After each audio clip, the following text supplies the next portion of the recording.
الأربعون النووية.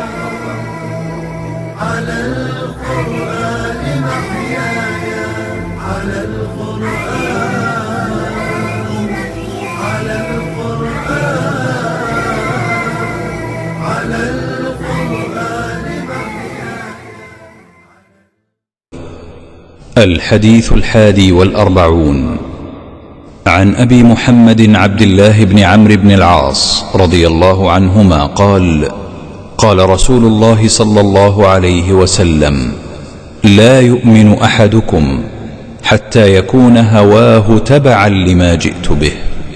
حديث حسن صحيح، رويناه في كتاب الحجة بإسناد صحيح.